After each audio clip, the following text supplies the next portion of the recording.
Welcome to తేజ7 నమస్తే తెలంగాణ. ఇవాళ వార్తలు చూసుకున్నట్లయితే భారత్ తీన్మార్ మరొకసారి ఛాంపియన్ ట్రోఫీ కైవసం. ఫైనల్లో న్యూజిలాండ్ పై ఘన విజయం. రోహిత్ శర్మ క్యాప్టెన్షిప్ తో మన స్పిన్నర్ల సహాయంతోనే ఆఖరికి ఐసీసీ ఛాంపియన్ ట్రోఫీ భారత్ సొంతం చేసుకుంది. దీంతో భారతదేశం మొత్తం కూడా అంగరంగ వైభవంగా ఈ ఛాంపియన్ ట్రోఫీ విజయాన్ని సంబరాలు చేసుకున్నారు. ఈ ఐసీసీ ఛాంపియన్ ట్రోఫీ ఇది మూడోసారి మనం సొంతం చేసుకోవడం. ఎస్ఎల్బిసిలో ఒక మృతదేహం వెలుగదీత. శ్రీశైలం లెఫ్ట్ బ్యాంక్ కెనాల్లో దాదాపు 20 రోజుల క్రితమే 8 మంది మరణించారు. ఇప్పటికే రాష్ట్ర ప్రభుత్వం దురదృష్టశాతం ఎవరైతే మరణించారో వాళ్ళందరికీ ఒక్కొక్కరు చొప్పున 25 లక్షల రూపాయలు ఇస్తామని చెప్పేసి ఒప్పుకోవడం జరిగింది. ఇటుపక్క రాష్ట్ర ప్రభుత్వం, ఇటుపక్క కేంద్ర ప్రభుత్వం భారీ బలగాలతో రెస్క్యూ నిర్వహించి ఒక మృతదేహాన్ని బయటకు తీసుకొచ్చినట్లు మనకు స్పష్టంగా తెలుస్తుంది. మరి ఈ మృతదేహం ఎవరిదంటే గురుప్రీత్ సింగ్ అనే చెప్పుకోవచ్చు.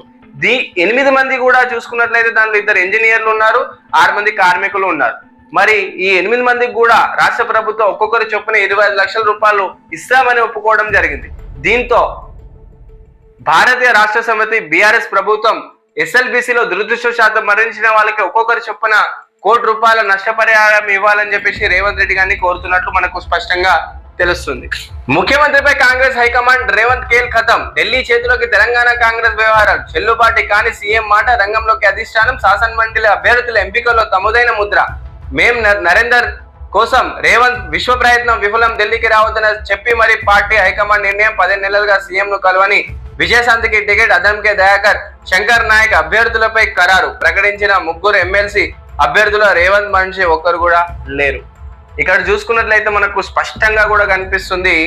ఇక్కడ రేవంత్ రెడ్డి గారు ఉన్నారు, ఇక్కడ సోనియా గాంధీ గారు ఉన్నారు, ఇక్కడ రాహుల్ గాంధీ గారు ఉన్నారు. ఇది కార్టూన్ రూపంలో మనకు కనిపిస్తుంది.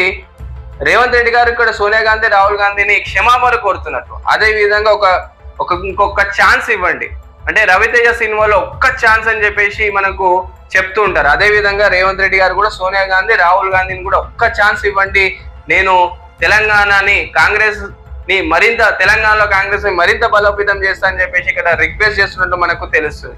అదే విధంగా చెల్లుబాటు కానీ సీఎం మాట. ఎమ్మెల్సీ అభ్యర్థుల విషయంలో రేవంత్ రెడ్డి గారి 3 ఎమ్మెల్సీలు ప్రకటించకపోవడంతో రేవంత్ రెడ్డి గారు కొంచెం అధిష్టాన విషయంగా కోపంగానే ఉన్నట్లు తెలుస్తుంది. రేవంత్ రెడ్డి గారిని హైకమాండ్ కాంగ్రెస్ దూరం పెడుతున్నట్లు మనకు స్పష్టంగా కనిపిస్తుంది. మరి కాంగ్రెస్ ప్రభుత్వం ని బలోపేతం చేయడానికి రేవంత్ రెడ్డి గారు పాదయాత్ర చేయడం జరిగింది. మరి పాదయాత్ర చేయడంతో కాంగ్రెస్ ప్రభుత్వం రేవంత్ రెడ్డి గారిని తీసుకొచ్చి తెలంగాణకు ముఖ్యమంత్రి చేయడం జరిగింది. కానీ తెలంగాణని ముఖ్యమంత్రి అయిన తర్వాత 6 గ్యారంటీ అమలు విషయంలో ప్రజలు మాత్రం కొంచెం వ్యతిరేకతనే మొదలైందనే చెప్పుకోవచ్చు. రేవంత్ రెడ్డి గారు అధికారంలో రాగానే అప్పటికే తెలంగాణ ఖజానా ఖాళీ ఉండే. మరి తెలంగాణ ఖజానా ఖాళీ ఉండడంతో కాంగ్రెస్ లో కొంతమంది నేతలు రేవంత్ రెడ్డి గారి సూచనలు ఇవ్వడం జరిగింది. మనము 3 నెలలు ఉచిత పథకాలు ఇవ్వద్దు, కొంచెం ఎదురు చూడాలని చెప్పడం జరిగింది.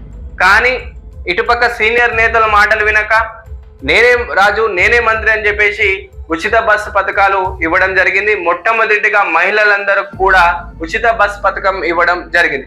దీంతో టీజీఆర్టీసీ మొత్తం కూడా నష్టాలకు వెళ్ళిపోయింది. అదే విధంగా ఈ ఉచిత బస్ పథకం వల్ల ఇటుపక్క ఆటో కార్మికులకు నష్టం జరిగింది. అదే విధంగా టీజీఆర్టీసీ కూడా నష్టంలోకి వెళ్ళిపోయింది. రేవంత్ రెడ్డి గారు రెండో నిర్ణయం రైతు రుణమాఫీ.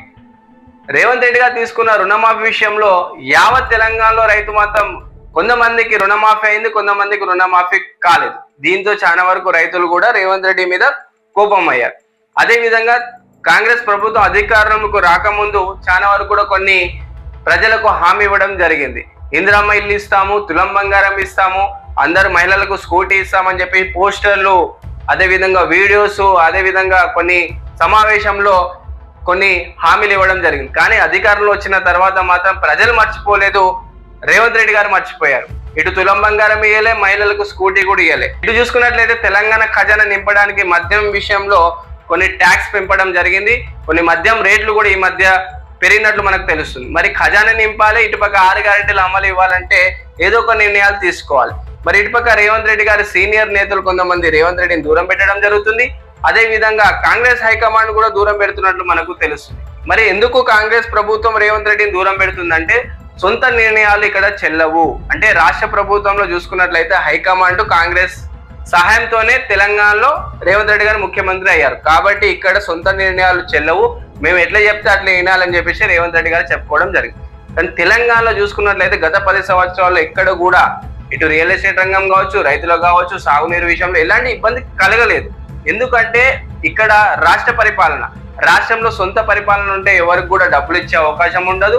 రాష్ట్ర అభివృద్ధి కోసమే 10 రూపాయలు వచ్చినా కూడా 8 రూపాయలు రాష్ట్ర అభివృద్ధి కోసమే పెడతాం. కానీ ఇక్కడ 10 రూపాయలు వస్తే మాత్రం 5 రూపాయలు ఇటు హైకమాండ్ పోతుంది, 5 రూపాయలు ఇటు రాష్ట్ర ప్రభుత్వానికి ఖర్చు పెడతాం. ఈ 6 గ్యారెంటీల అమలు విషయంలో కూడా ఇక్కడ అట్టర్ ఫ్లాప్ సీఎం అంటే ముఖ్యమంత్రి రేవంత్ రెడ్డి గారనే చెప్పుకోవచ్చు.